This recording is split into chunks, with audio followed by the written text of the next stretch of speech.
This is Storytime with Sin, Spooktober edition. I forget now which number it is by now. So, our topic for today is going to be Grimmest, and I'm also going to throw in some state by state ghost stories and legends. Um, so make sure you get your cozy blanket, sit in front of a fan if you need to, or the air conditioner if it's still warm where you are. Right here where I'm at, it's a little up and down. Some days it's chilly, some days it's not. It's in that really weird between time. And get your favorite warm beverage, your favorite squishable, and cozy up and kind of listen in. As I always say when we do these things, all sound alerts and burps and things of that nature are on hiatus at the moment, so save your channel points for when we go back to the gaming portion of the stream. However, follower alerts, sub alerts, and things of that nature are still active, so if we do have any followers and things of that nature, please welcome in. And if at all possible, please refrain from giving a follow during this time. But if you're really excited about the stream and want to go ahead and follow, that's fine. I completely forgive that. Alright. Our first story, we're going to start with the Grimmest. It took me forever to find these online because unfortunately, I do not have the book. I'm going to put it on my wish list somewhere, whether it be Barnes & Noble or Amazon, because I do want this book. I've loved this book ever since I took a mythology and folklore class in college, and it's when I learned about Brunvand and the urban legends and Grimmest, which is basically Grimmest is a collection of stories that Grimm wrote that have been later, I hesitate to use the word sanitized, but edited for a more Disney, a happy version. These would be considered horror movie versions in this day and age because of the content. So, fair warning for those of you that may or may not be for those of you who may be squeamish, if you would like to tune out or just listen to the music, that's quite all right. These stories are not for everybody. This is why I have an 18 plus stream. But I know that there are people out there that do not like the sound or sight of blood and gore and what have you. And you know I don't usually do things like that. But these stories were not written for shock value. They were written as parables for people coming up. They're almost, if you think about it, they're almost the grandfather or ancestor to modern day urban legends. Because urban legends in and of themselves are stories they're not exactly Aesop's fables with a moral of the story, but they are directed toward certain demographics to teach you a lesson about certain things or chastise you about certain behaviors. That's why we have things like the Hook Man, and and things of that nature. The Lover's Lane killings and what have you, because a lot of them were directed toward promiscuity at a young age and quote unquote bad behavior upon the youth. But Grimmest appealed to me because I have been a lifelong Twilight Zone fan. And Rod Serling is probably the father, if not grandfather, to urban legends as well as subtle protestations, if you will. I love the twists that he would do with his stories on screen. Like have a man, who absolutely loved books. It's one that that episode is something I actually it resonated with me because I am a bibliophile, as you well know. And you give a man who loves to read books, who is persecuted by his peers, just treated like absolute dog shit, to be the last man standing in a nuclear holocaust. And and he has books for days because he can access the library all he wants to and has stacks of them. He's like, I'm going to read this day, and then break his freaking glasses. Now, that hits so hard. And I'm like, son of a... you son of a... In fact, one of his stories was that of two people thrown together by wartime, and they had a huge communication gap.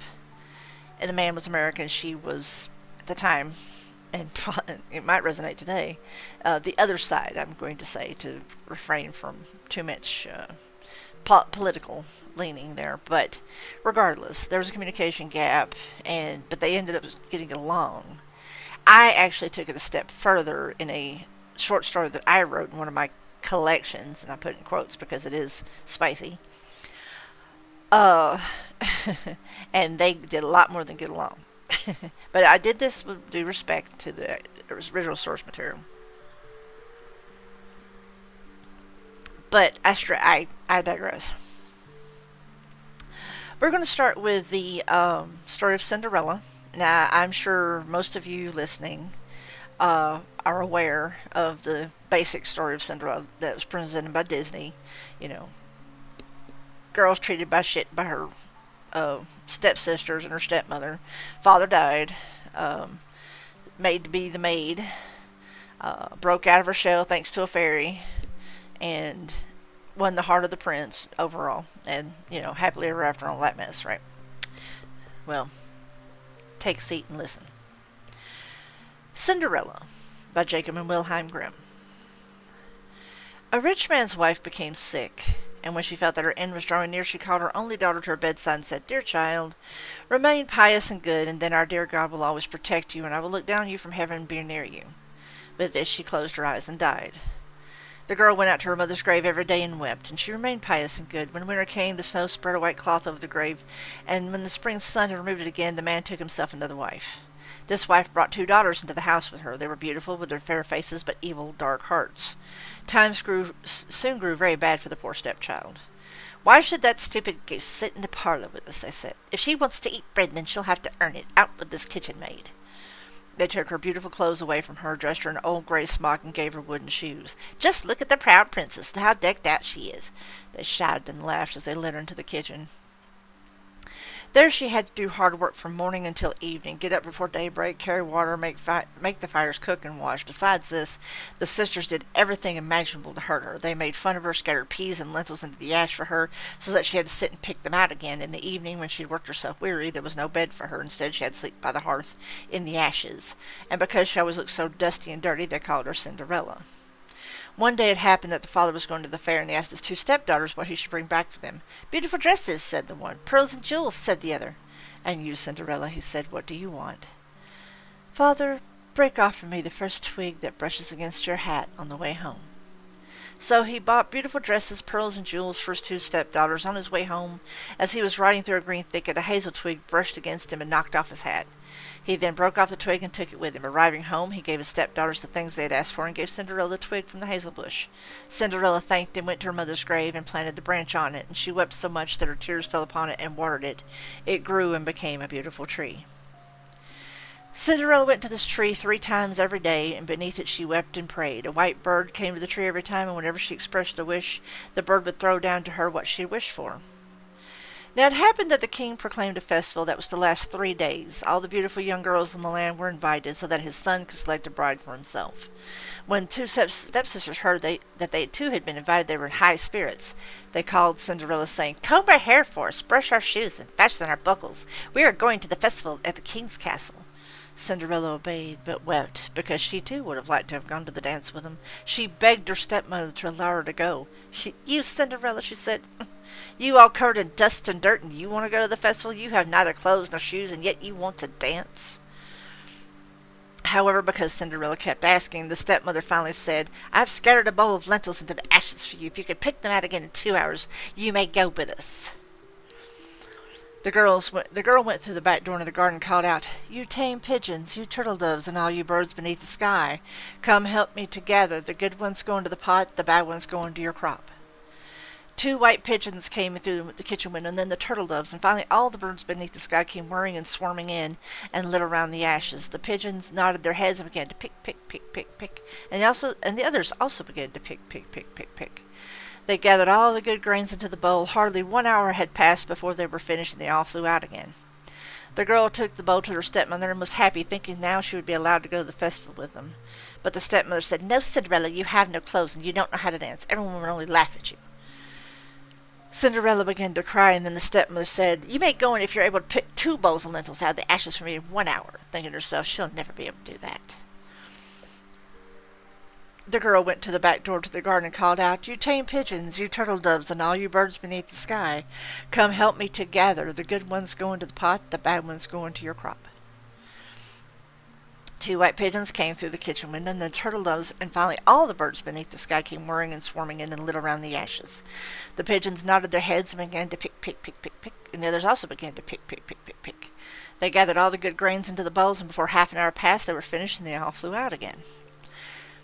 The girl took the bowls to her stepmother and was happy, thinking now she would be allowed to go to the festival with them. But the stepmother said, "It's no use. You're not coming with us, for you have no clothes and you do not know how to dance. We would be ashamed of you."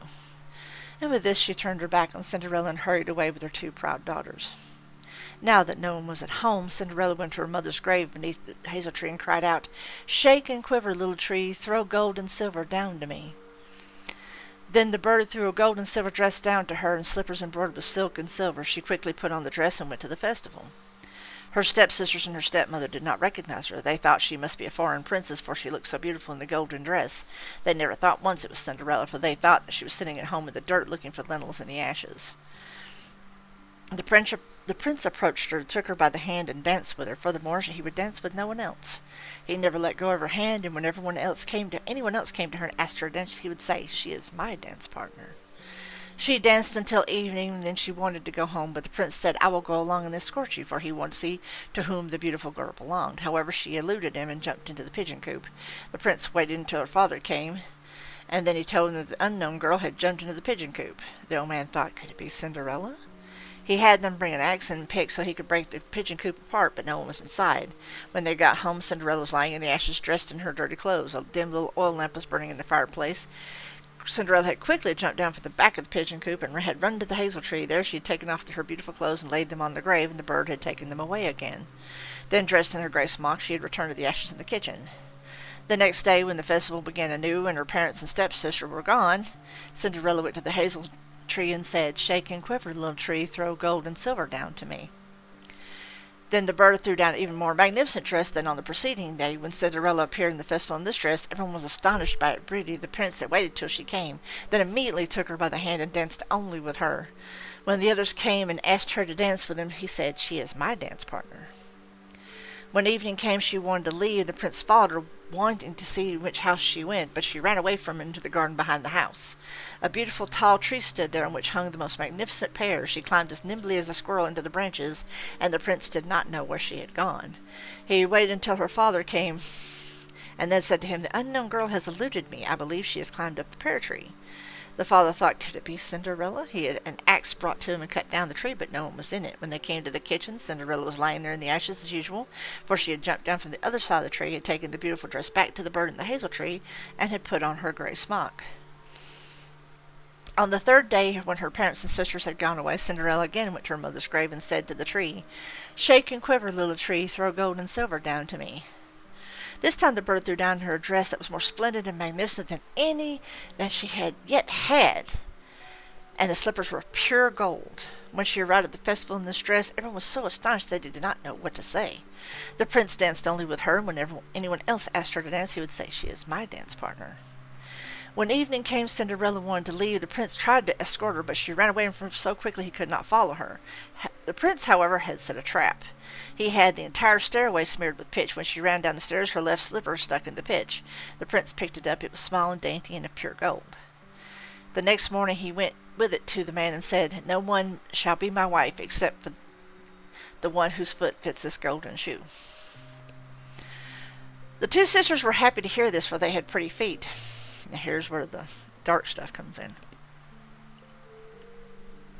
With her mother standing by, the older one took the shoe in her bedroom to try it on. She could not get her big toe in it. for the shoe was too small for her. Then her mother gave her the knife and said, "Cut off your toe. When you are queen, you will no longer have to go on foot." Yeah, that's healthy. The girl cut off her toe, forced her foot into the shoe, swallowed the pain, and went out to the prince. He took her on his horse as his bride and rode away with her. However, they had to ride past the grave, and there on the hazel tree sat 2 pigeons crying out, "Rook-de-goo, rook-de-goo, there is blood in the shoe. The shoe is too tight. This bride is not right."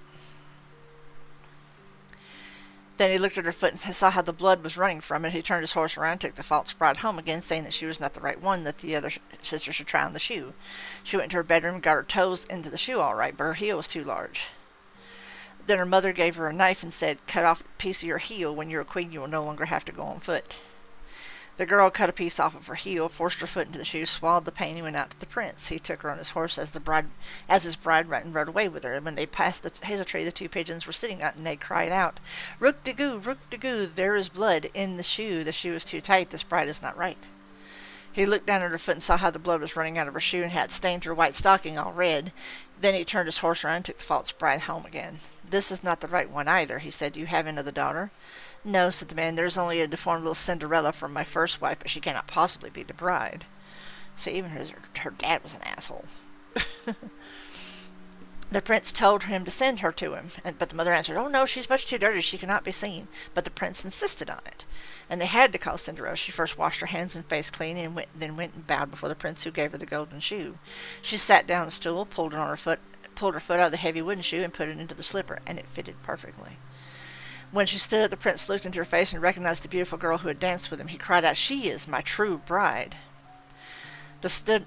When the stepmother and 2 sisters were horrified and turned pale with anger. The prince, however, took Cinderella onto his horse and rode away with her. As they passed the hazel tree, the 2 white pigeons cried out, "Rook-de-goo, rook-de-goo, no blood is in the shoe. The shoe is not too tight. This bride is right." After they had cried out, they both flew down and lit on Cinderella's shoulders, one to the right, the other on the left, and remained sitting there. When the wedding with the prince was to be held, the 2 false sisters came, wanting to gain favor with Cinderella and share her good fortune. When the bridal couple walked into the church, the older sister walked on their right side and the younger on the left side, and the pigeons picked out 1 eye from each of them.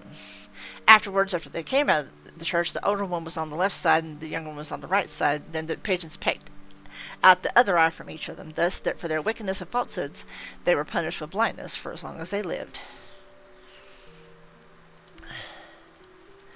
So, as you can tell, that was not exactly your Disney ending.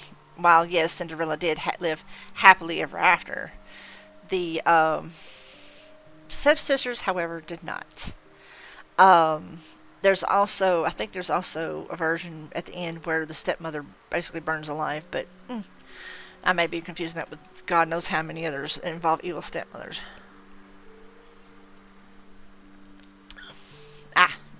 No ad break for you. But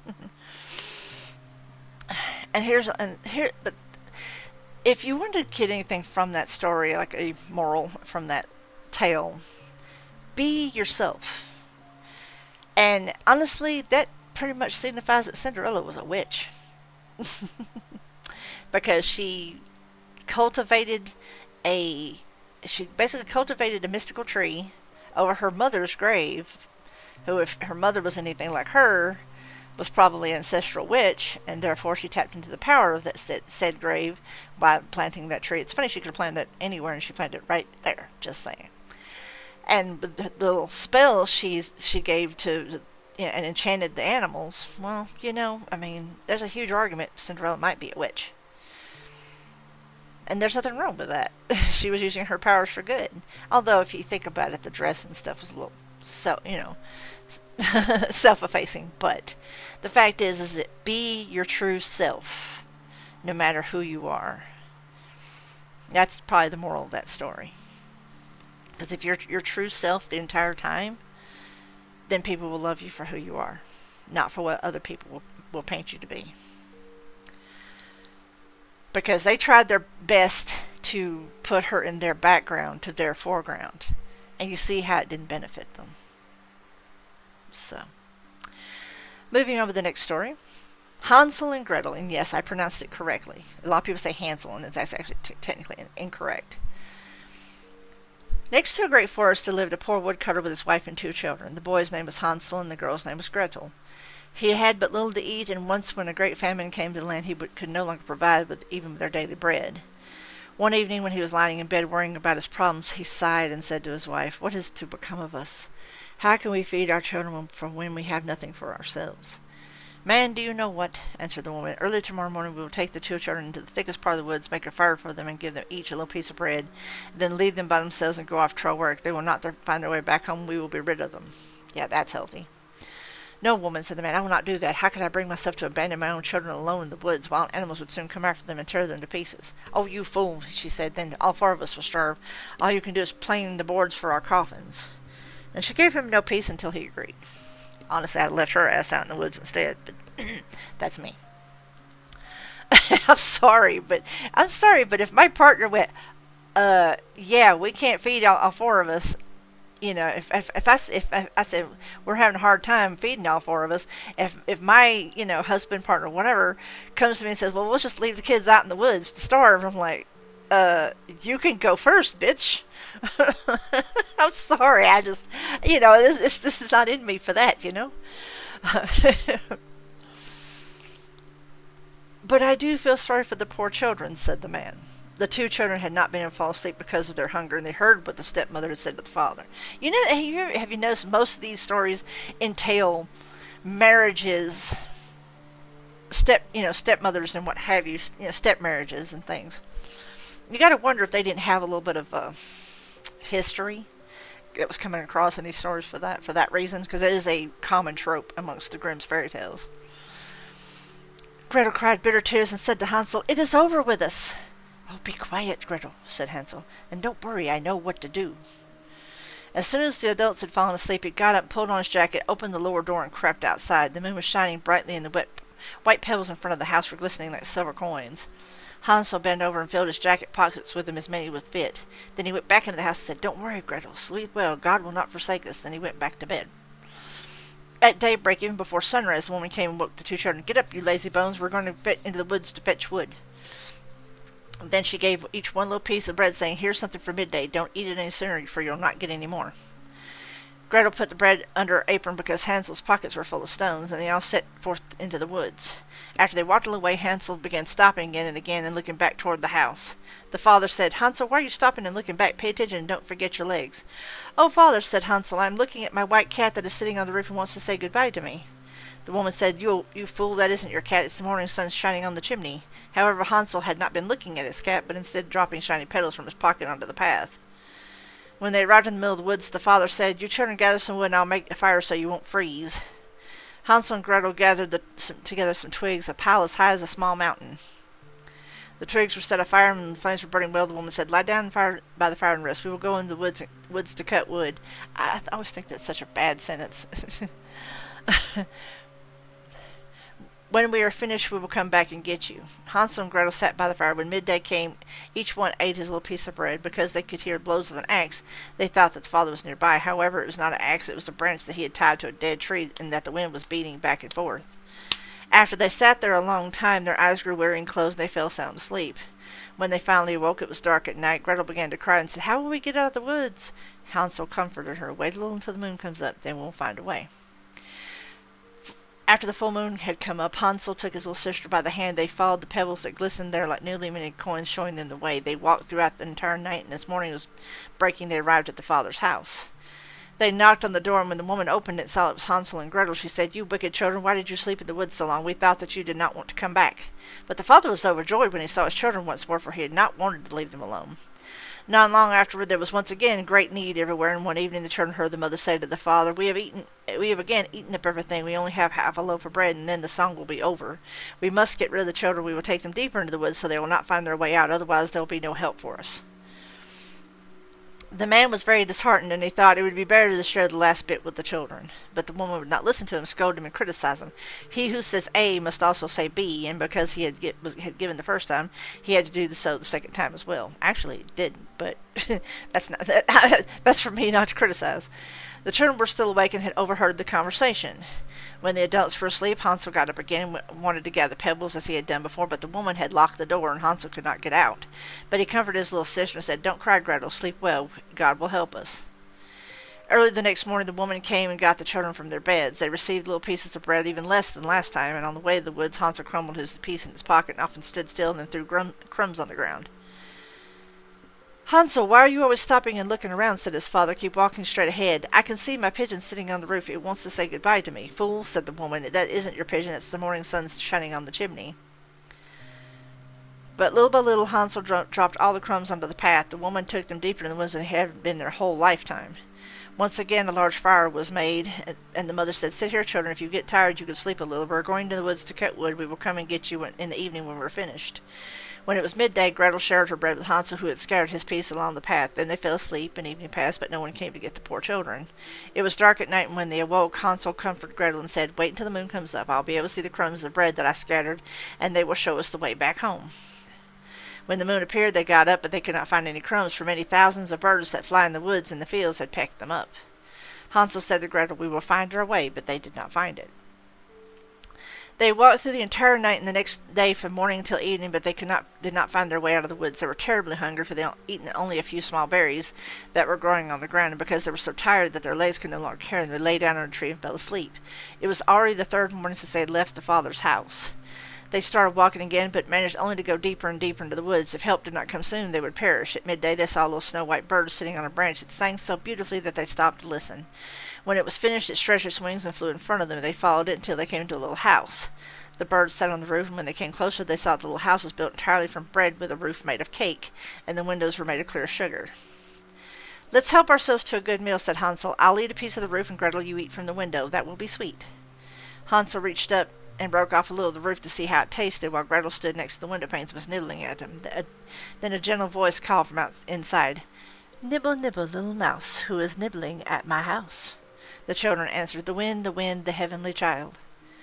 They continued to eat without being distracted. Hansel, who very much liked the taste of the roof, tore down another large piece, and Gretel poked out an entire round window pane. Suddenly the door opened, and a woman as old as the hills and leaning on a crutch came creeping out. Hansel and Gretel were so frightened that they dropped what they were holding in their hands. But the old woman shook her head and said, Oh, you dear children, who brought you here? Just come in and stay with me. No harm will come to you. She took them by the hand and led them to her house. Then she served them a good meal, milk and pancakes with sugar, apples and nuts. God damn, that does sound good. Sorry. Afterwards, she made 2 nice beds for them, decked in white. Hansel and Gretel went to bed, thinking they were in heaven. But the old woman only pretended to be friendly. She was a wicked witch who was lying in wait there for children. She had built her house of bread only in order to lure them to her, and she captured one. She would kill him, cook him, and eat him. For her, that was a day to celebrate. Witches have red eyes and cannot see very far, but they have a sense of smell like animals and know when humans are approaching.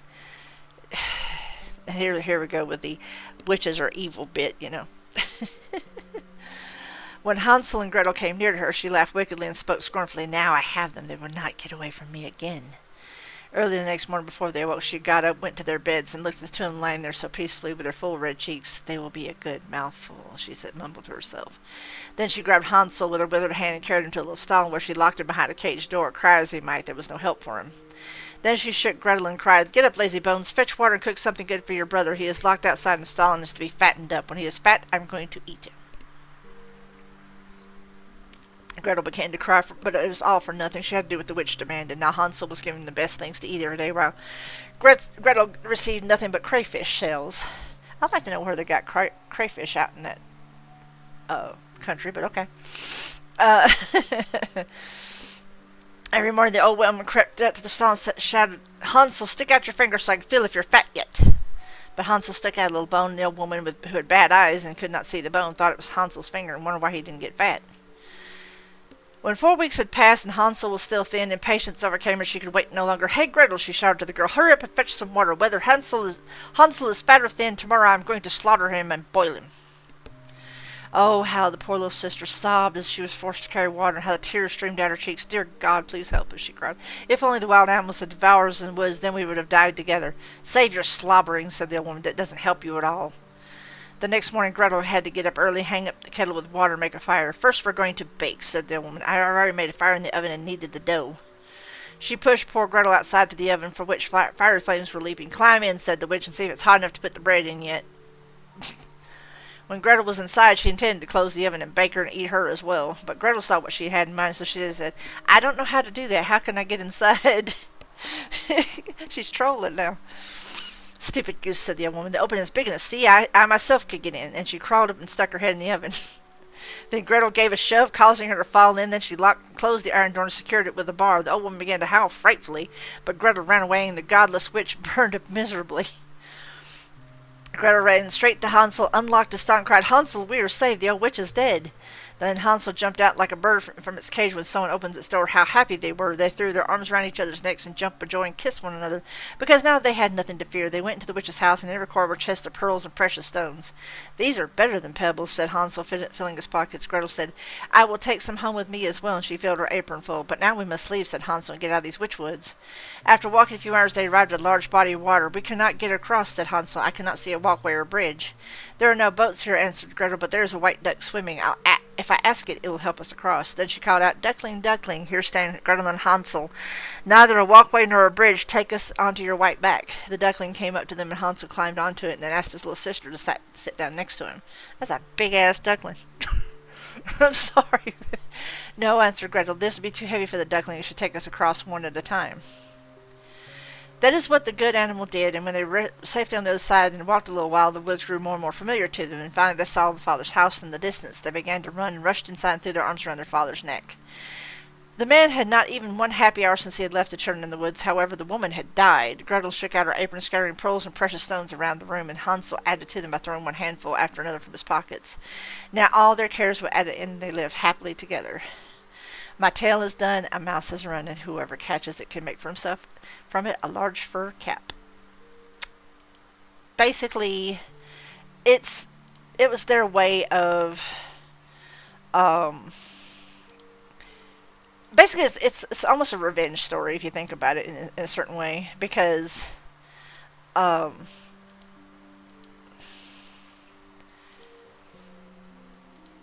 if you think of it that way, basically they don't it's about child abandonment, but it's also about comeuppance, if that makes any sense, about people, getting theirs, as it were. You notice how the stepmother just conveniently passed away. It's funny that sometimes I've actually read that story a couple times, and it makes me wonder if the stepmother wasn't really the witch the entire time. Like she just had this really diabolical, double play there. Like she just basically tricked the man into marrying just so she could kill his kids. I don't know. I mean, it's a headcanon. This one is Rapunzel. Now, for those of you who are familiar with Tangled, you guys kind of know, the basic story, and of course, all of these stories paint witches as being evil, because it was just fashionable back then. Kind of fashionable still is today, honestly, but.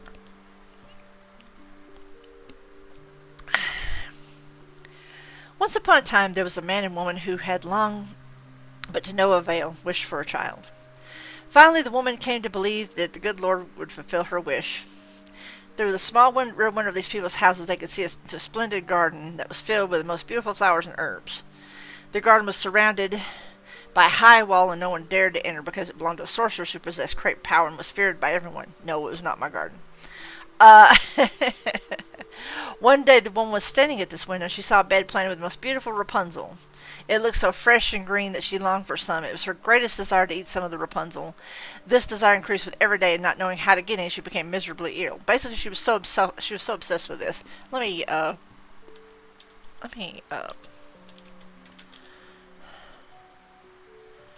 see, herb, plant. There we go. For those of you that don't know, it is the Campanula rampunculus. It is basically a bellflower, essentially. It is edible. It's kind of like a parsnip in a way, if anybody was curious. I always like to do little side things. Apparently, Twitch is insistent upon having a ad break, so must have missed the boop on the last skip. So I will wait for a moment. Uh, mm.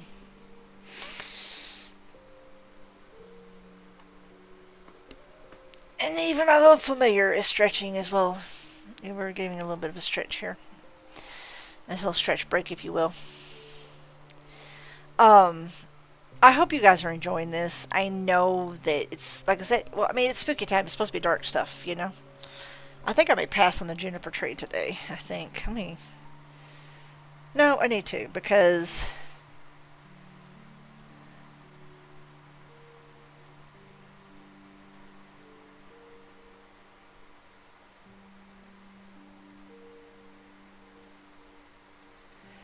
yeah, the juniper tree is kind of, the juniper tree's kind of dark. Ooh, I know what I want to do for you guys. Let's see if I can find it.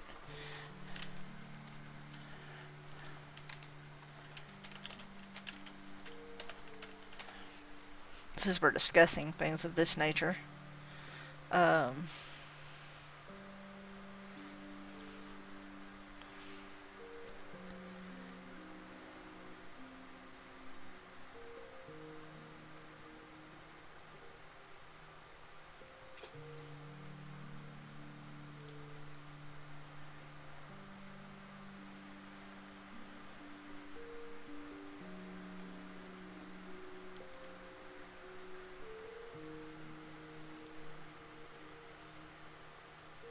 can I actually read that?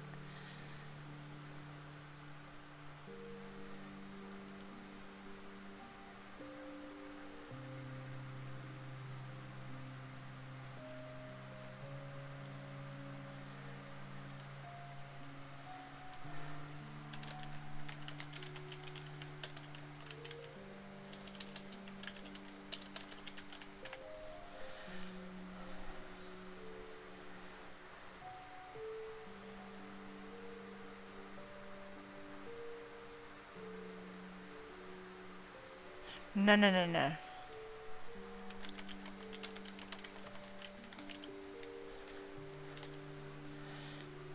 I'm looking for something while we have the ad break. We got ad break for. Yeah. Welcome back from that ad break. I do apologize for this right quick. I'm sorry. Um.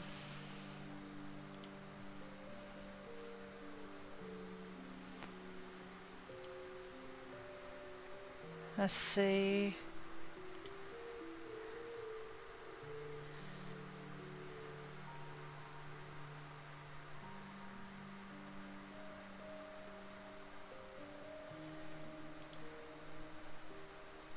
I don't want an essay on it. Sorry, I'm.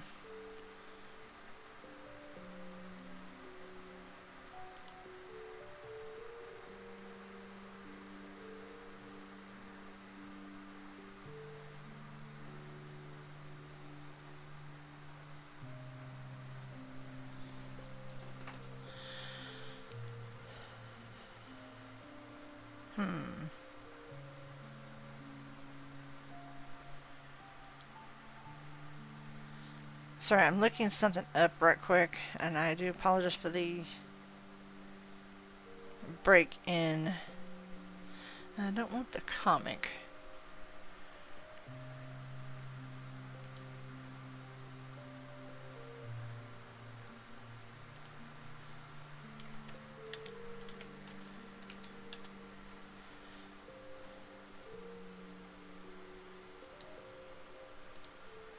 Looking something up that I just remembered.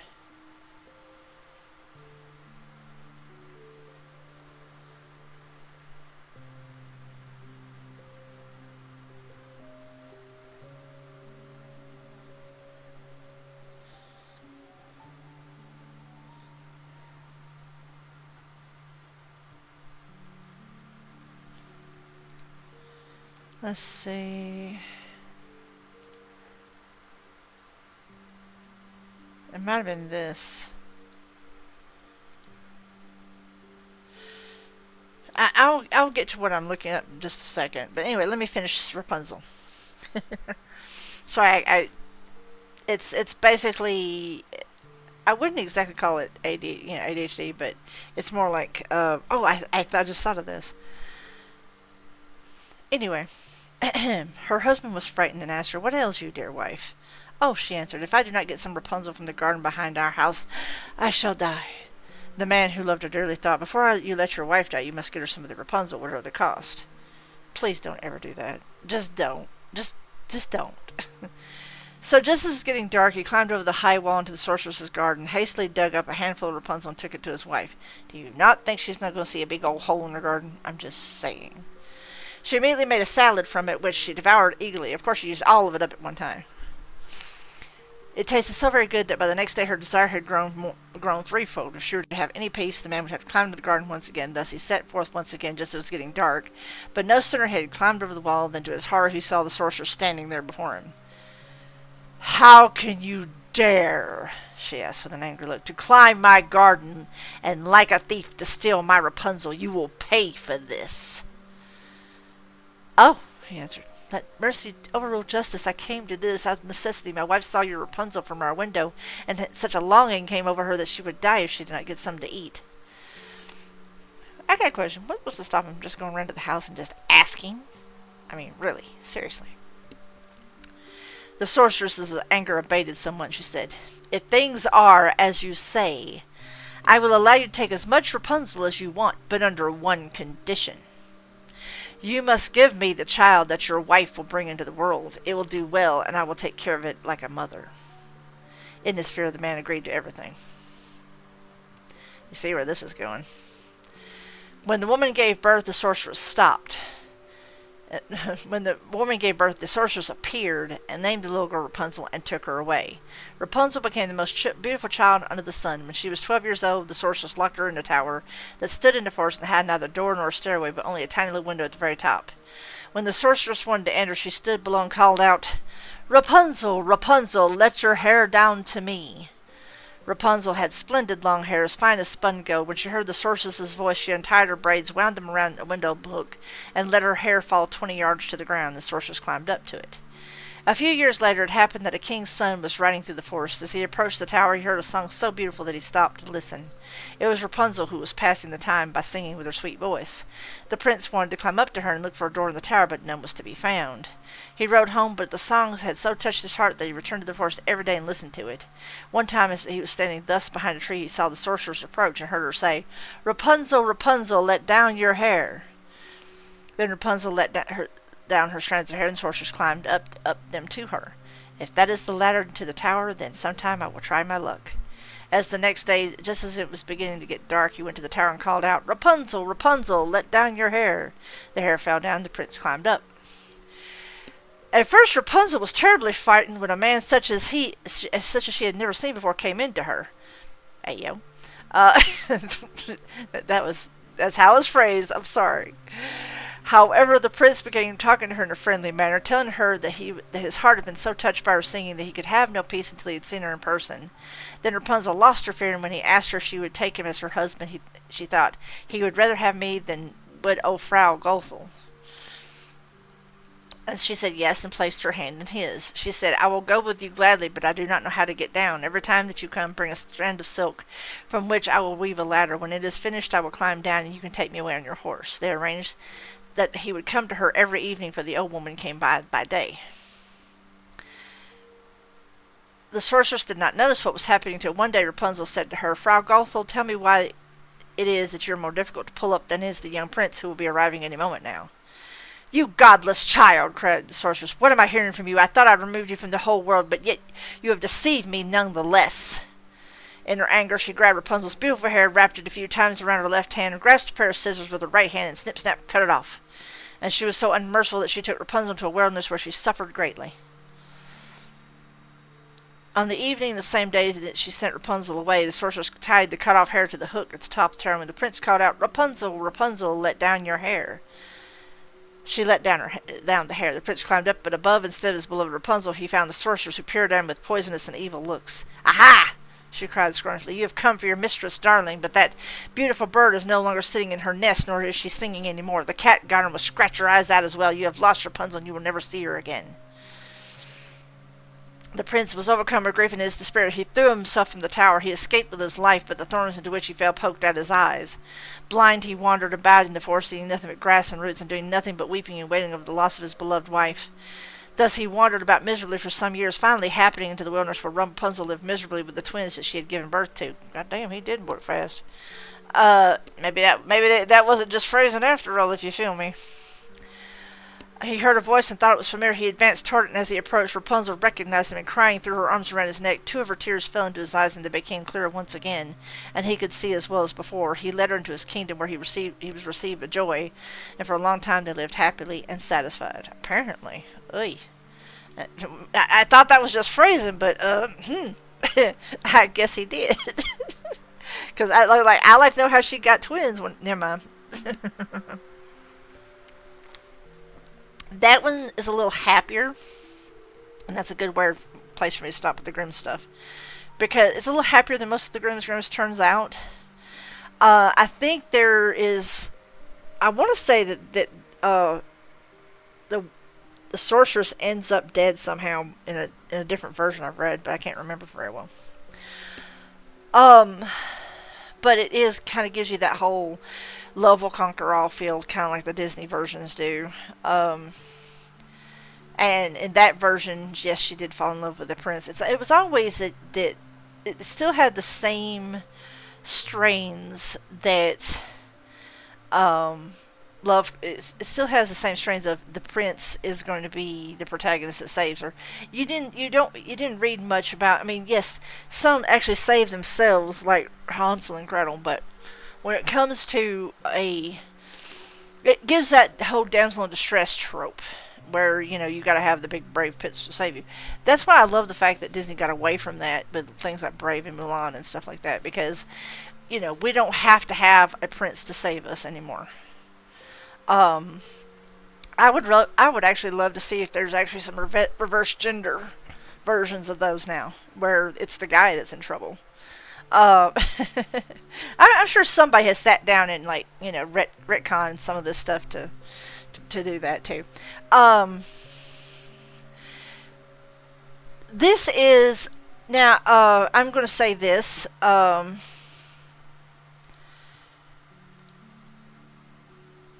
There has been many different takes on Snow White. I know that Neil Gaiman had wrote a version called where'd it go? I think I closed it. Oops. Give me a moment. Give me just one moment. Snow, Glass, and Apples. Basically, it is Neil Gaiman's take on Snow White. Basically, it paints her. It is actually told from the story of the evil queen. And she's not evil in that version. It is a very dark take. It is a very good take. But apparently somebody has actually either, according to this is written on a teen site. This is written on a, I think they're claiming this to be theirs, but I think that they basically stole this from, they stole this idea from Neil Gaiman, to be honest, because I think his actually, his was actually first. It's actually a graphic novel. It is called Snow, Glass, Apples. It is a dark take on the mythos of Snow White.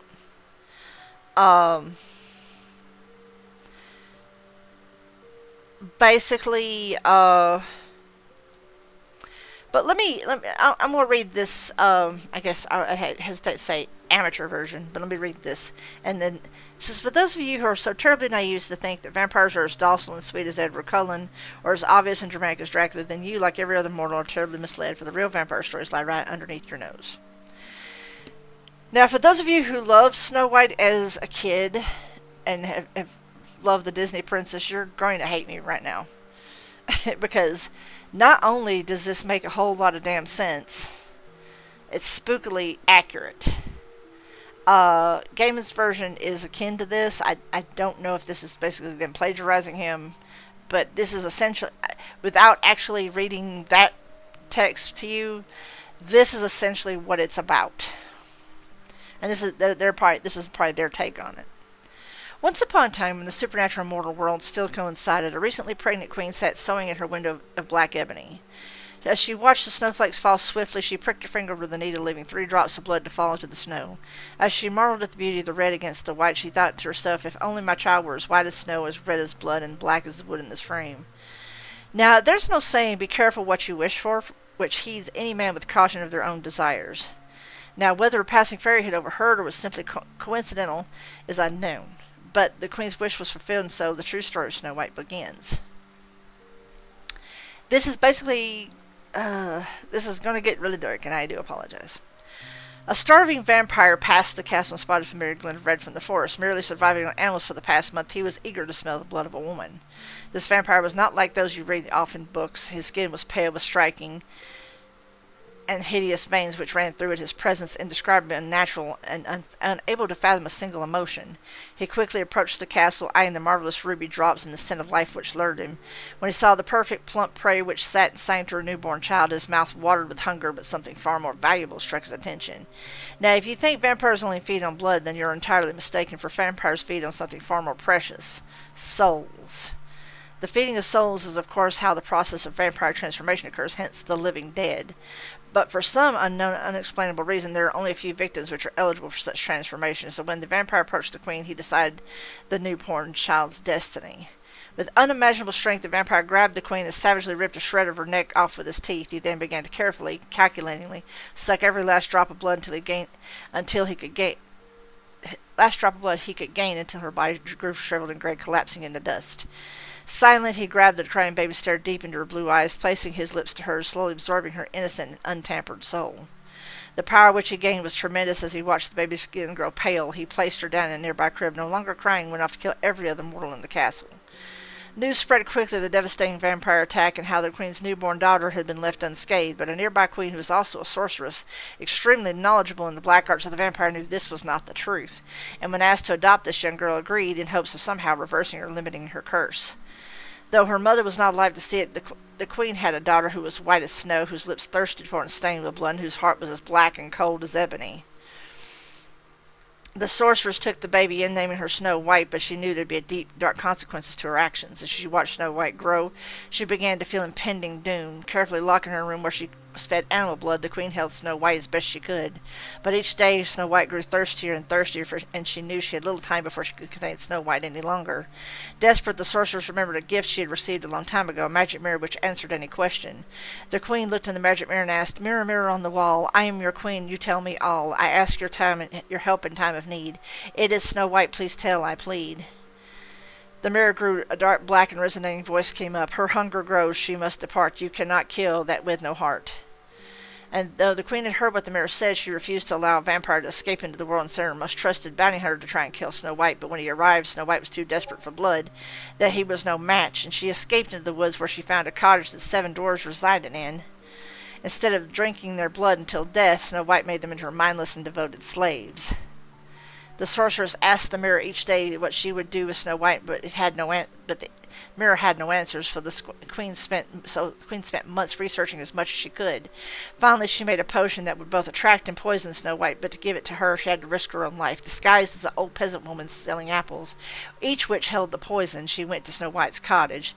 At the scent of the potion, Snow White killed the sorceress immediately and ate the apples, making her collapse onto the floor. The dwarves put her in a glass coffin, where the catatonically worshipped her. The way this person writes is horrible, I'm sorry. Months later, a young prince saw the coffin from the forest and came seeing the beautiful body of the vampire. He opened the coffin and pressed his lips against hers for a kiss unknowingly, allowing her to suck his soul and give her the strength to wake up. So yeah, dark times.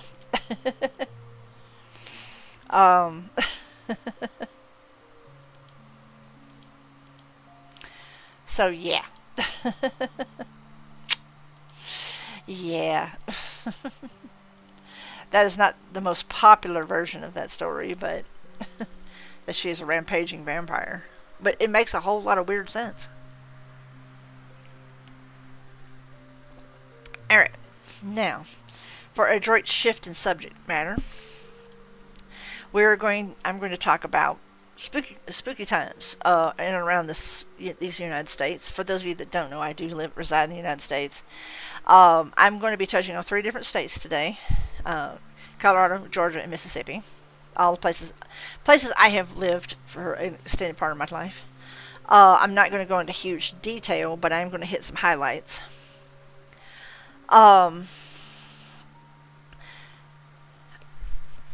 Actually, I'm going to not do that one. Okay, here we go.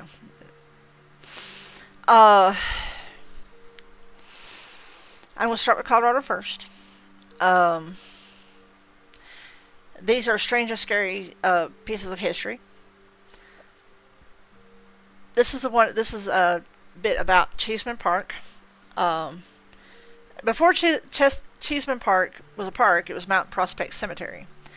Opened in 1859, the cemetery was a popular burial spot for Denver, which was a new booming city at the time, but by the 1880s, Mount Prospect fell out of favor of the Denverites and became an eyesore. The City of Denver's solution was to transform the graveyard into a park, which it planned to do by digging up bodies and moving them to different locations. Oh yeah, that's always a good idea. Things were slow going at first, with only 700 of the 5,000 bodies being moved in the first couple years. To speed up the process, Denver officials hired an undertaker named E.P. McGovern to move the remainder of the bodies and paid him for every coffin he moved. To make as much money as possible, McGovern dismembered an untold amount of corpses and added various body parts to different coffins. Really? Reports of dismembered body parts in open coffins caught the city of Denver's attention. McGovern was fired. History justifiably looks back at McGovern and sees a monster, but the city of Denver can also be blamed for what it did next. Instead of transporting the remaining 3K bodies, it removed any above-ground traces of the burial sites and built the park collectively, whistled, and walked away. As one would expect, today Cheeseman Park is a regular hotspot for hauntings and other paranormal activity. So, yeah. Don't go to that park at night, or you might get surprised by something. Because when you disturb a 5,000-fold cemetery, shit is going to get real. That one time when Hotel Colorado's basement was used as morgue. Some say that the ground in Glenwood Springs, where Hotel Colorado now stands, was cursed by the Ute Indians, who were displaced from their home in 1880. Others claim they see ghosts and other supernatural phenomena in the hotel. While what people say about Hotel Colorado is certainly unsettling and undeniably creepy, this article is about real events that have taken place in Colorado, not ones we can't prove. By chance, a bona fide and terrifying true history happens to be attached to this mysterious hotel, so spend the night if you're looking for a place to get thoroughly creeped out after a relaxing day soaking at Glenwood's hot springs. A wealthy silver magnate and banker by the name of Walter Devereaux opened the hotel in 1893 at the cost of $850,000. That's kind of cheap compared to today's standards. Hotel Colorado might not look like it now, but it was a luxurious destination when it opened. It even earned the nickname the Little White House of the West for hosting U.S. Presidents Theodore Roosevelt and William Howard Taft for extended periods. The original teddy bear is rumored to have been given to Theodore Roosevelt by the hotel's maids. But during World War II, Hotel Colorado was leased to the U.S. Navy and was used as a hospital, thus transforming its reputation for high society grandeur dramatically. In use from 1943 to 1946, the hospital served over 6,500 patients, and not all of them left Hotel Colorado alive. To accommodate deceased patients, the hotel's basement was used as a morgue. Today, 2 large ovens can still be seen in the basement that used to cremate bodies. Yeah. I'm going to skip that because that's just nasty. The Spider-Man we all know and love couldn't be more different than the real-life Denver Spider-Man that terrified Coloradians in 1941. It all began when an elderly man was found savagely beaten to death in his own home. The grisly scene was uncovered by neighbors who went looking for the man after he didn't show up to a dinner party. Police quickly determined that the man, Philip Peters, died from a skull fracture, but couldn't find a motive or any suspects in the case. Peters' wife was in the hospital during the time of the murder. Scores, quote-unquote, of detectives were assigned to the case, which stumped them for 9 months. The man had no enemies, but was beaten so badly that bloodstains were found on the ceiling of different rooms throughout his home. In July of 1942, investigators got their first terrifying lead. A woman hired to help with the household duties had been hearing strange noises for weeks. One day she saw a hallway door slowly open, followed by a thin white hand. The woman screamed and heard someone running away. Detectives investigated the home but found nothing. Had it not been for a lucky break later that month, Peter's tragic murder might not have might not ever have been solved. Tasked with keeping watch for a ghost, 2 policemen visited the house on July 30th and heard a noise upstairs. After opening the door, one of the policemen saw a dangling pair of legs get pulled up into the house's attic. He grabbed the legs just in time, pulled down what he later described as the strangest looking man he'd ever seen. The man's skin was the color of gray overcast sky that hung on a rail-thin frame. 59-year-old Theodore Conies had been living in the Peters attic, which he accessed through an unlocked panel in the home's crawl space. Conies, who had been introduced to the Peters as a boy, moved into the attic and off the Denver streets when the winter of 1941 became too cold for him to live outside. He resided in a space just 27 inches high and 57 inches wide until a startled Peters discovered him in his kitchen one fateful October evening and was bludgeoned to death soon after. Basically, that kind of thing is almost to the point where it's an urban legend, because I've heard and seen tropes like that on in television shows and movies too, where you had someone hiding in an attic or a crawl space, either observing, peeping, or otherwise plotting some kind of assault or some kind of crime. So it's kind of a little bit of a paranoia thing if you think about it. Let's see. I read things. Back in the year 1884, Denver was unrecognizable from what it looks like today. More than a century before iconic skyscrapers like the Cash Register building were erected, parts of the Mile High City were downright lawless. Now known as Market Street, Holiday Street was the place men looked for comfort, wink wink, at the end of high-end bordellos like the House of Mirrors. By comfort, well, we know what I'm talking about.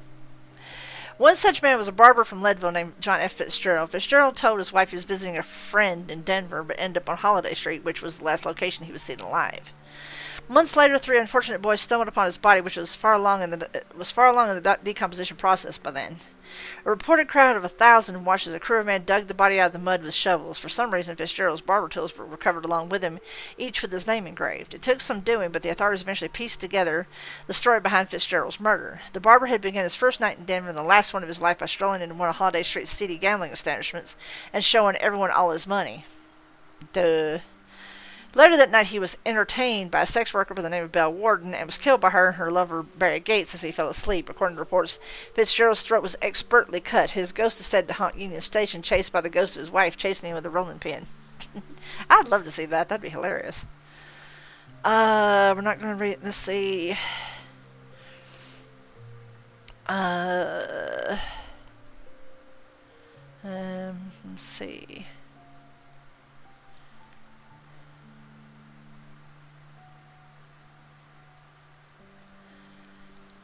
Some of those I don't want to read because of the nature of things. Here's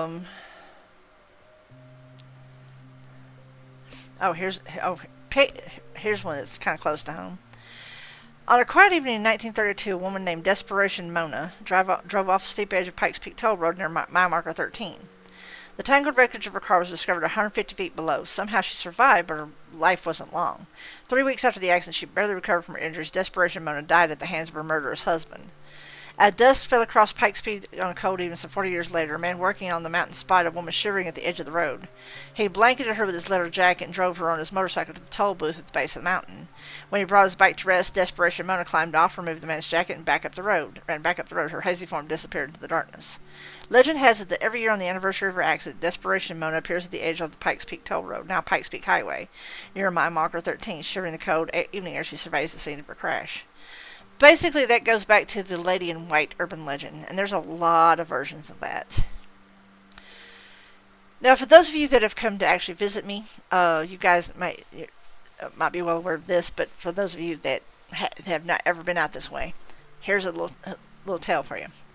Redstone Castle was built in Manitou Springs in 1890 on land believed to be haunted. The brothers who bought the land from the original homesteader were made aware of numerous burials that exist on the grounds. Early trappers, pioneers, soldiers, and vagabonds made up the bulk of the graves. The brothers promised to move the graves to a nearby cemetery before breaking ground in their planned community, Mountain Terrace Estates. However, the promise was only partially kept. Many of the graves were left untouched and simply filled over with dirt. When the brothers built Redstone Castle, they intended it to serve as the model home for Mountain Terrace Estates. Despite the grand setting of the community on Iron Mountain, none of the lots of the development sold. Convinced the ghosts of the dead still roamed the grounds, potential buyers were spooked by the presence of the burials.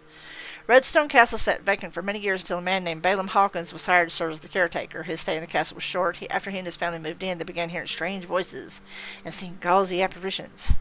Their dog became nervous and high-strung. Some accounts say the animal went crazy and had to be put down. Aww. In 1910, actress and medium Alice Crawford rented Redstone Castle for her residence. During her time in the building, her behavior became increasingly bizarre. She claimed she saw ghosts in the castle and was injured attempting to set them on fire. You don't set the ghost on fire, silly. You set the bones on fire. Duh. People who knew her said she was never seen the same again. Over the years that followed, Redstone Castle alternated between sitting vacant and hosting guests as a haunted bed and breakfast. People who passed through its halls recounted similar experiences to those reported by caretaker Balaam Hawkins and actress Alice Crawford. But you don't set the ghosts on fire. You use the frickin' salt on those. Oh, yeah. You salt the bones and burn them. Oy.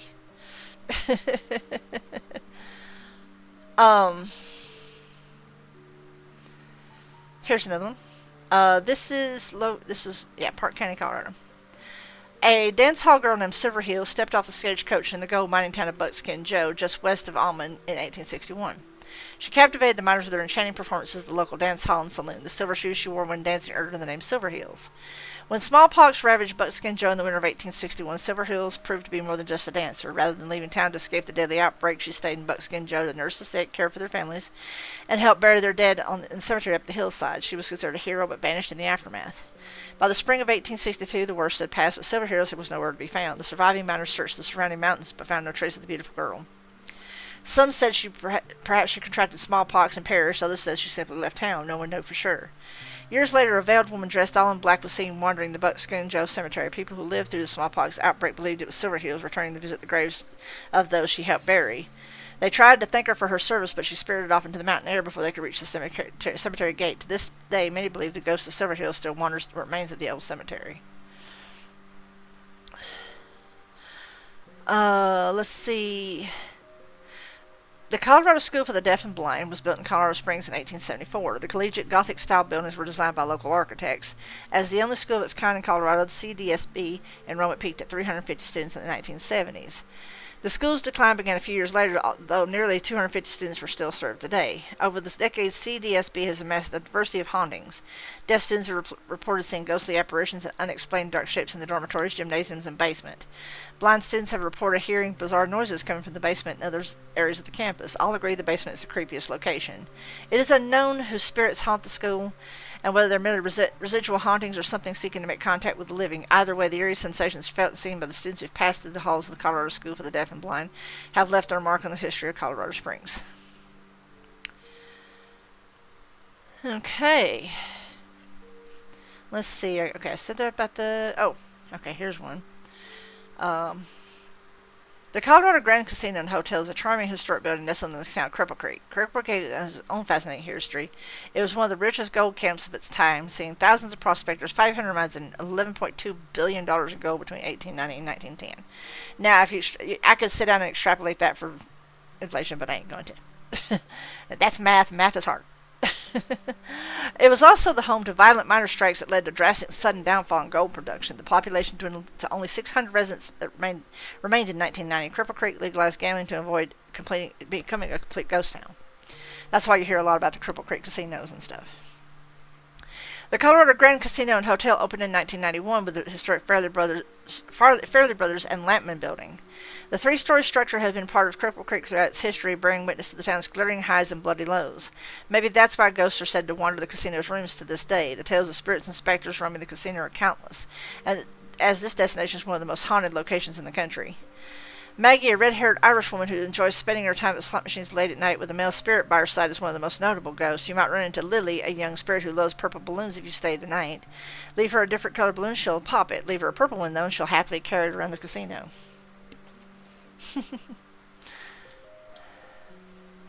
Let's see. Oh, here's a good one.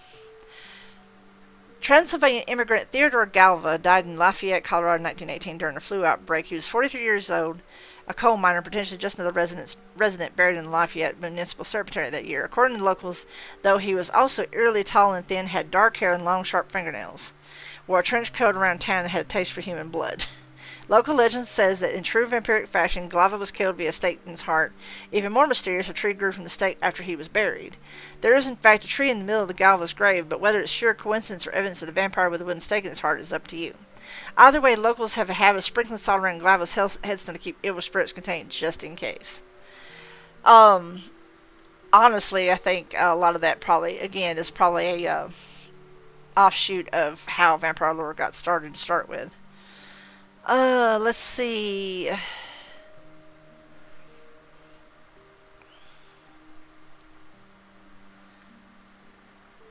Oh, wow.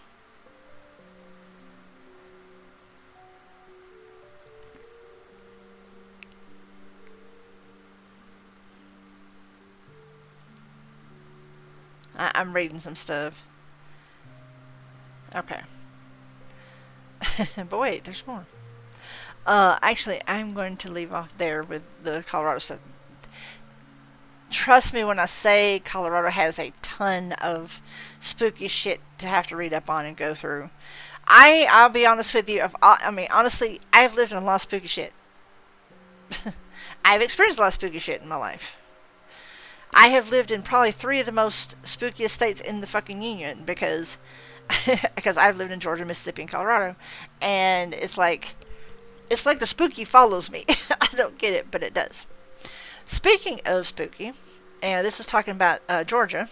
This is because this is honestly where I was raised, and you can still hear it in my voice. This is talking about haunted places in Georgia, and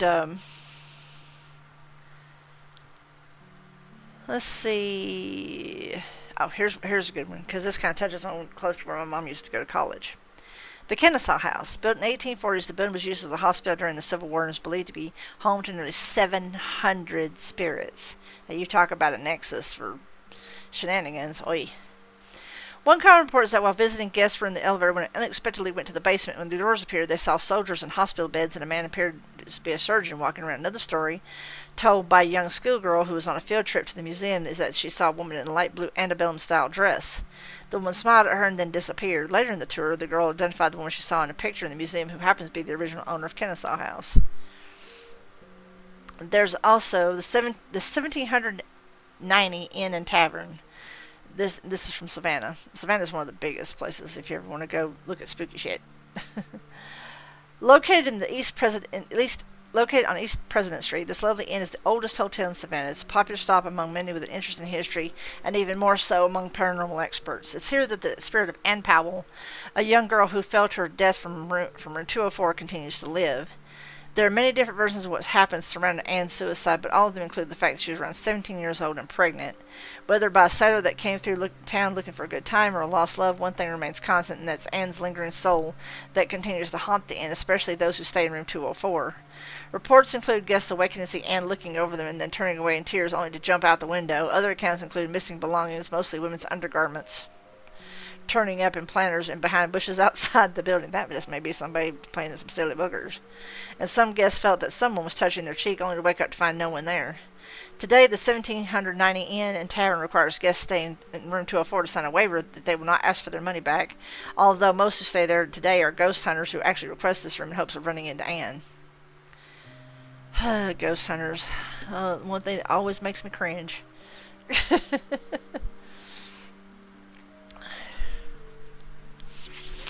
Alright, and let's see.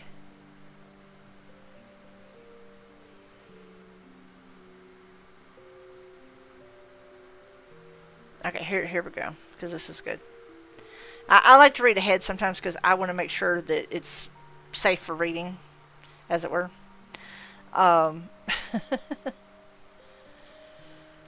In 1915, there was nothing better than the circus coming to town. On one particular November afternoon, a train full of performers from Conti Kennedy's traveling circus was en route to Alabama to put on the next show. He was probably just as popular as P.T. Barnum, but in the South, said Victor Feliciano, owner-operator of Vicinity Tours in Columbus. He wasn't nationwide like P.T. Barnum was, but they had their own trains. P.T. Barnum hit the bigger cities, and it appears that Conti Kennedy would go to the smaller towns. The train's wooden cars were full of colorful performers, Siamese twins, acrobats, a brass band, jugglers, and clowns, as well as performing animals and equipment like a Ferris wheel and big tents slicked with oil to keep out the rain. But none of them knew they'd already performed their final acts. Meanwhile, the conductor on the steel passenger train bound from Columbus to Macon stopped at Muskogee Junction, where the conductor received a message. Apparently, the conductor didn't hear the message, or if he did, he didn't pay heed to it, or it could have been he didn't care, Feliciano said. The train must go on, but it rolled out on schedule at 1:30. The thing is that the message was to wait for about 10 minutes so that the circus train could pass through and they can go ahead. The trains collided into a cacophony of explosions, shattering wood and buckling metal. Only a few injuries were reported on the passenger train, but the performers were not so lucky. Unfortunately, the circus train was made of wood except for the engine and the caboose actually made its way into the engine compartment, basically smashing animals and people that were from the circus train, Feliciano said. Rescue efforts were hindered by the oil tents which fed the flames and the fact that nobody knew how many people were supposed to be on the train. Back then, the circus people would hop on and hop off, so no two shows were exactly alike, because it all depended on how many people were at the tent at the top of the show, Feliciano said. It is believed that 24 people died that day, but some in Columbus remember the story more for one miraculous survivor. Knowing they had no chance to escape the twisted wreckage, the mother of young Hazel Kemp managed to pass her through a small window as the flames grew around them. She knew the inevitable was about to happen, but unfortunately the windows of the circus train weren't big enough for adults to climb through, Feliciano said. And so what she did was she grabbed her daughter and put her out the window. Little Hazel escaped with minor injuries. She became the darling of Columbus, and she would go on to live a happy and successful life, passing away in 1999 at the age of 84. Kennedy, the circus owner, built a monument carved to look like a circus tent in Riverdale Cemetery as a tribute to those who died in the wreck. Feliciano said his Wicked River Cities tour is about teaching history rather than the paranormal. Personally, I don't really deal with the paranormal. I don't really want to play with it, he said. I won't say a fear, but I have a strong respect for the spiritual realm, and I've got enough demons in my life. I don't need to invite any more, he added with a laugh. Still, he says people on his tours have sent him photographs that they say contain ghostly orbs, and generations of Columbus schoolchildren have whispered about hearing carnival music and seeing oddly dressed people near the cemetery late at night. Now, this kind of hits home because I used to live close to this place that I'm about to read about. At 5 stories, the Landmark Building is the tallest building in downtown Dalton and also one of the city's most historic structures. The original 1890 building, then called Hotel Dalton, was destroyed by a 1911 fire that devastated the downtown and restored in 1923. It now serves as office space, which it really shouldn't be, but anyway. It belongs in a museum. When local historian Connie Hall Scott began leading haunted ghost tours around the city, she at first did not include the old building in her stops, despite employees their reporting strange occurrences. Everyone who worked there believed it was haunted because of a heavy feeling like someone or something is there that isn't, that sort of thing. Also a disembodied cry, like a woman crying when there wasn't actually a woman crying there, she said. Hall Scott dug into the building's history but didn't find anything that can indicate it had been haunted, and calls to the owners also yielded no leads. She put the tales of the weeping woman aside until a chance conversation with her father, a former police officer, helped her put the pieces together. Hall Scott and her parents were passing the Landmark after she had taken them on a tour one night. After the tour, my dad said, "Hey, did I ever tell you about when I was a Dalton police officer in the suicide case I worked at Hotel Dalton?" And of course he had not, she said. In the late 60s, a woman checked into Hotel Dalton. People remembered her as a pretty lady, about 17 or 18, who had taken the job as a car hop in the Cherokee Drive-In movie theater. What they didn't know was that she had been involved in a relationship with an older man who apparently had cut things off, leaving her distraught. Some versions of the story say she had become pregnant. Broken hearted, she brought up a pistol to the third-floor room and ended her short life. When she did not leave her room, the hotel staff sent a bellhop to check on her. He discovered the grisly scene and called for the police, and Hall Scott's father, who was still relatively new on the force, was sent to investigate. Hall Scott said she confirmed the story with her father's former partner, the coroner at the time, and even the bellhop who discovered her. That's when she started to believe the weeping sounds that employees reported came from the spirit of that unfortunate woman. She says that a visit from an Atlanta psychic in 2011 confirmed it for her. Hall Scott said the psychic honed in on the Landmark Building without prompting during one of her downtown tours, and she knew details of what happened that she had never published or shared with anyone. She had never been to Dalton before, Hall Scott said. She turned around and she was like, "Wait, what is that building? Don't tell me, let me tell you." And then she went through this whole process of there's a young lady, she's on the 3rd floor. She doesn't want to move on because she's afraid she might go to the bad place, which is the way she said it. It was over a man, she shot herself, and she was very dramatic. She talked about how, as the lady had started pulling the trigger, time kind of elongated, stood still, and she didn't want to do it anymore, but it was already happening, and she's there, and she's very, very sad.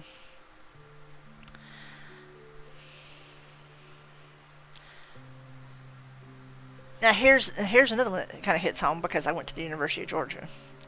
The University of Georgia's famous cast iron arch marks the gateway between the campus and the city of Athens. Every day, countless students walk in between its three pillars, which represent components of the state of Georgia's motto, wisdom, justice, and moderation.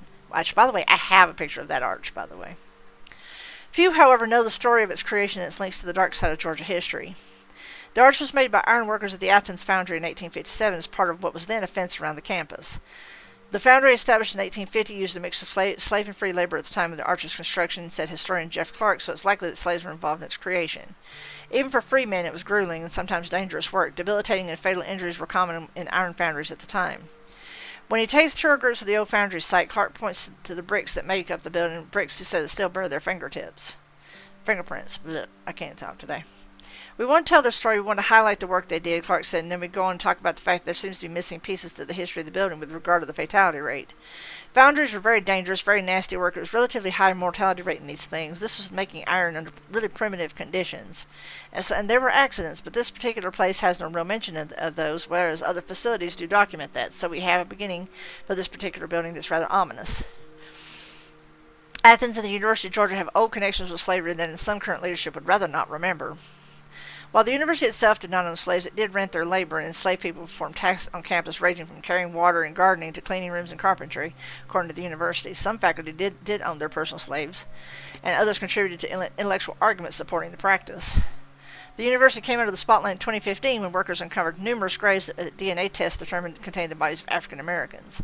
It is believed the site was a burial ground for slaves. The former foundry has been converted into an upscale hotel, but the guests report some otherworldly happenings that they cannot rationally explain. There are reports of people seeing shadow people, in other words, people out of the corner of their eye, even though they're the only ones in the room, Clark said. Employees there have reported late at night, after all the guests have gone from the bar area, the sound of whispering or talking or something like that. Also, one of the rooms seemed to have a telephone that would ring in the lobby, even though no one is occupying that room.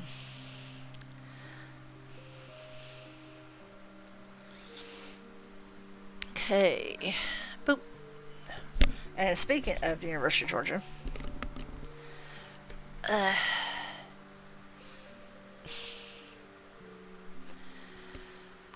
and I'm actually going to break. Let's see if I can. Let's see if it actually mentions the because there was a cemetery behind. There was a cemetery right behind my dorm room, my dormitory in particular, and people around this time of year, people over there would always go out there and do things. Not necessarily things to raise ghosts, if you feel me.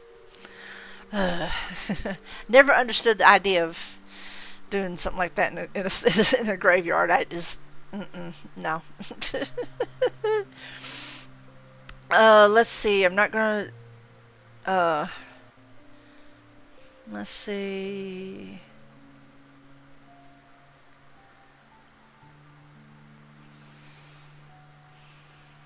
I'm reading these ahead of time because, like I said, some of these. Waddle Hall, an unassuming white brick building on the main library quad, is the second oldest building on the UGA campus and currently houses the University Office of Special Events. The building has served many purposes since it was completed in 1821, including a dormitory, a boarding house, gymnasium, snack bar, and scientific equipment storage. In 1918, however, a grisly crime occurred within the building's four walls that changed its legacy forever. A young soldier returned home from World War I to find his girlfriend had fallen for another man. His friends loaned the couple their room in Waddle Hall so he could try to save the relationship, but sometime in the early morning gunshots rang out. The soldier had shot his former love, then himself.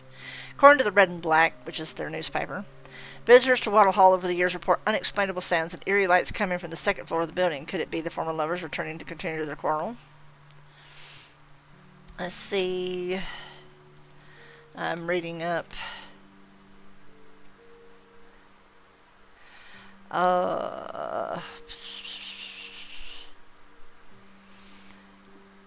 While there haven't been many recent reports, the Fine Arts Building at UGA is said to be haunted by the spirit of deceased actor James O. James. O. James is blamed when something goes wrong in production. He has also been blamed for other odd disturbances like objects being thrown in the halls and loud noises echoing through the building. Let's see.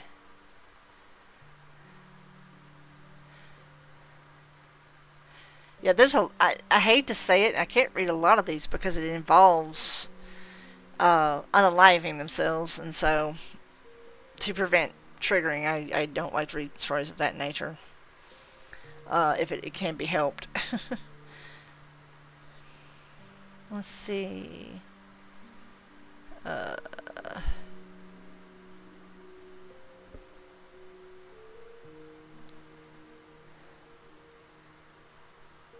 Sorry for the big,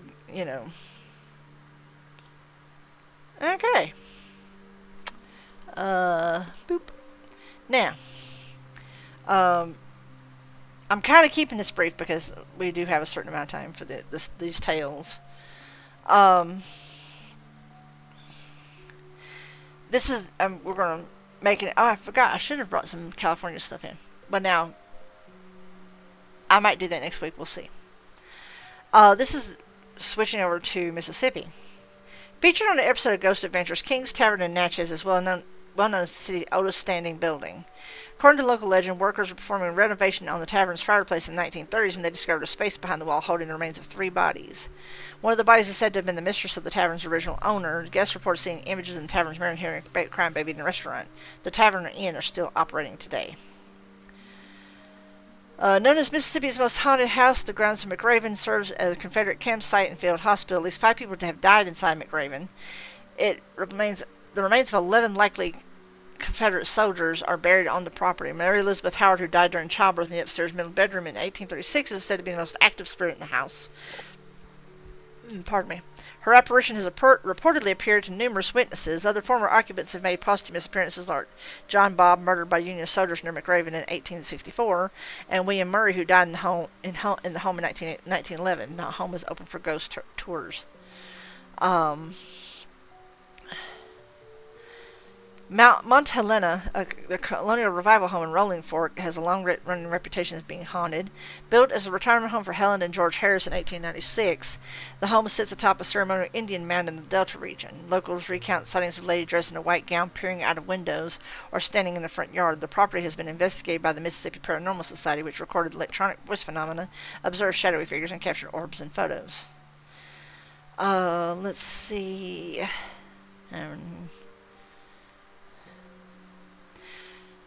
Established in 1849, Friendship Cemetery is the final resting place of local citizens and soldiers who fell at the Civil War Battle of Shiloh in 1862.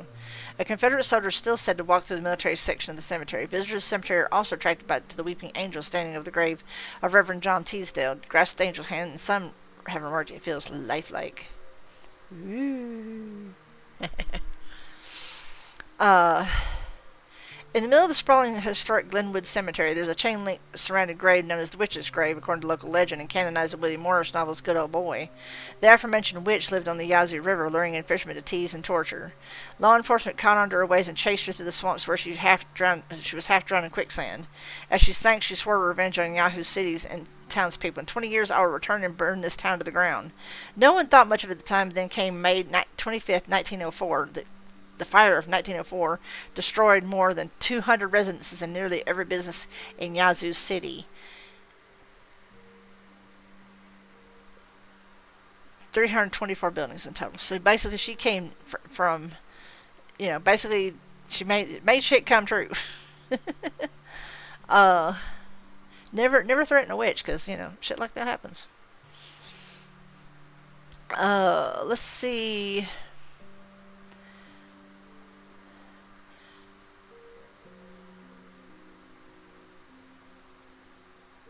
Oh, and there's also one of the things that I did not talk about. Let's see.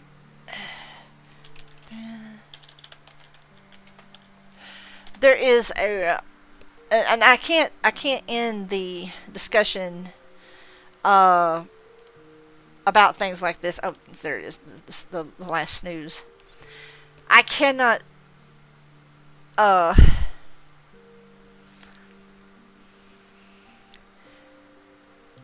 I cannot forget, of course, the one place. I've not actually been to this place directly, but on my way to the mountains for things in January that I will not get into at the moment, I got the special moment of seeing the Stanley Hotel from the outside. I've not been there yet. I do want to go do the Shining tour before I move away. For those of you that don't know, the Stanley Hotel was the inspiration for The Shining. And for those of you that might not even know about that, oh, please go to a library. Come on, people. I mean, it's been how many years? Either read the book, watch the movie, do both. But regardless, um, basically, let's see if I can. Let's see about. Um, let's see if I can actually.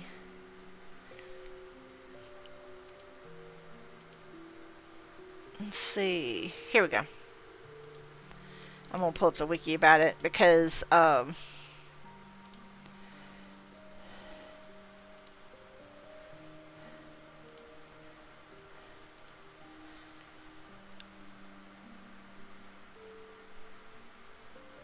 basically the Stanley Hotel was the primary inspiration. It is the backdrop for which Stephen King's protagonists and all of the machinations take place. Well, basically, King stayed there. The primary inspiration for The Shining was Stephen King's stay at the isolated Stanley Hotel in Estes Park, Colorado in 1974, which was a year before I was born. While there, he had a terrifying nightmare that led him to write the novel, which was further influenced by the hotel's long, empty corridors and history of alleged hauntings, particularly the past incident involving a chief housekeeper. Some conflicting accounts also suggest that the hotels may have contributed to the idea, but King himself has stated the Stanley Hotel was the main source of the inspiration.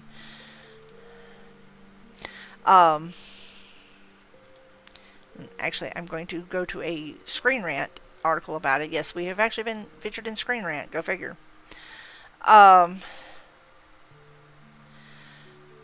But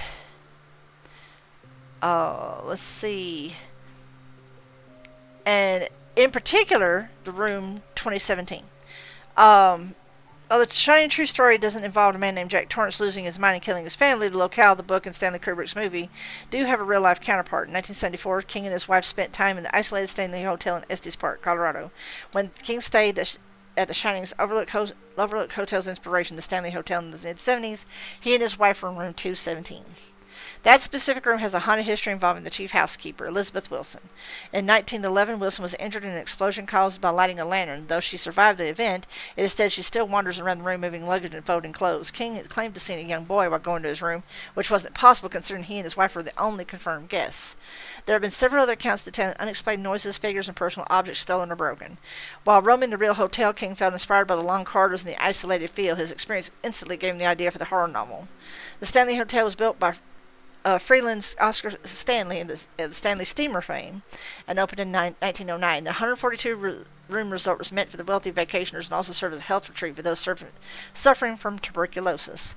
The Stanley Hotel is still in operation with its panoramic views of the Rockies and remains a tourist destination. The hotel has a very haunted history, which has helped attract viewers and paranormal investigators. But basically,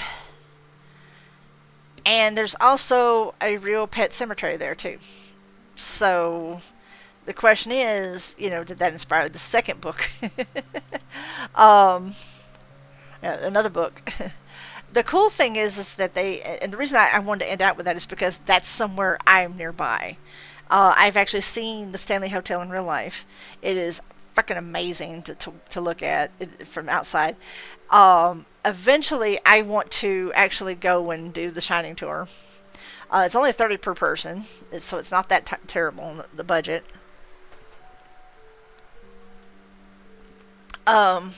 Basically, it's about an hour, and you can book yourself a tour, basically.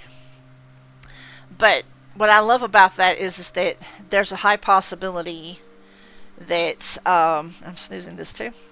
There's a high possibility that I would love to be able to go just to say I did, and take pictures and share it with you guys. Because to me, it will be, as someone who is a student of the paranormal, student of the supernatural, I would think it would be a freaking amazing thing to do. Also, too, I'm also a fan of Stephen King. So, it's kind of a really huge bucket list that I didn't know I had. I've been to Mile High Comics. I've been to the area that's inspired South Park. So I figured this is just a little check mark on my list of things. The reason I wanted to end out with that is because, like I said, it is a real thing. It is pretty awesome. If you're ever in the Denver, Colorado area and you want to go see something spooky, even if it's not October, it is a really good place. Hashtag not an ad. Um, I think that's going to be get us for this week on the story time with Sin. Thank you for joining me. I hope you enjoyed all the different little snippet stories and other facts and spooky things that I've had to tell about. And it is just the tip of the iceberg when it comes to those three states. I haven't, unfortunately, I did not discuss California. I think that's a part of my life I really don't even want to talk about, to be truthful. But California itself also has some haunted locales and things too. Um, your state, wherever you may live, might have a rich history too. So if you take a Google search, go down a wormhole and check it out and see, just what's out there and around you that ordinary people don't see. You never know what you might turn up. I personally think that there's all kinds of stories to be had, even not spooky ones, if you get digging hard enough. That's something I've always claimed to have as a bard, as someone who is a storyteller, that I look for stories in everything. And sometimes those stories can be good, and sometimes they can be bad. And sometimes people put out false stories in order to make themselves feel better too. So you never know what's around the corner, what's around the bend, whether it be spooky or not spooky. Next week, I'm going to probably read some very classic stuff like Edgar Allan Poe, things of that nature. And that's going to be our last Spooktober story stream. The following week, we will go back to the Dresden Files and continue on reading the Dresden Files books until the first week of December, and I will start reading Christmas stories. So things are going to be a little more cheerful next go around.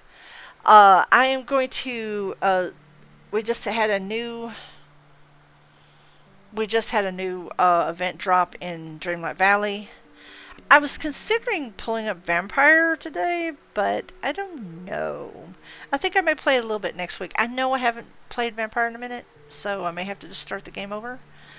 But I just wanted to play just for a little bit for old time's sake. I've beaten the game. I've played it until I'm blue in the mouth. That's why I've kind of gotten away from playing it for a little while. I played it pretty much every Halloween, with the exception of last year. So I thought I might revisit an old friend next week.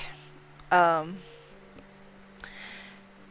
think either Monday or Tuesday of next week, I'm going to be playing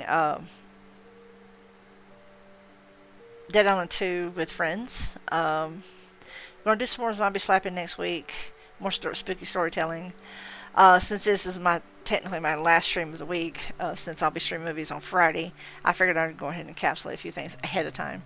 I am going to take a quick break, switch things over, get some music playing, that kind of thing. And we're going to do some Dreamlight Valley for the next couple hours. Hope you stick around and hang out. Sorry this was a little abbreviated due to starting late and ending early, but honestly, I could go hours and hours just on Georgia alone, to be truthful, when it comes to spooky things. So I'd like to leave a little bit of something left for the listener to think about, talk about, and research for themselves, because you never know what might be out there. As for Storytime with Sin, it is coming to a close, but please stay tuned for more stuff. Please stay comfy and cozy. It is getting to be that time of year where you've got pumpkin spice and everything nice. And that damn Mariah doesn't want to stay fucking frozen. Bitch, stay in your fucking carbonite. It ain't your time yet. I'll be right back here right after these messages, guys. Enjoy the clips.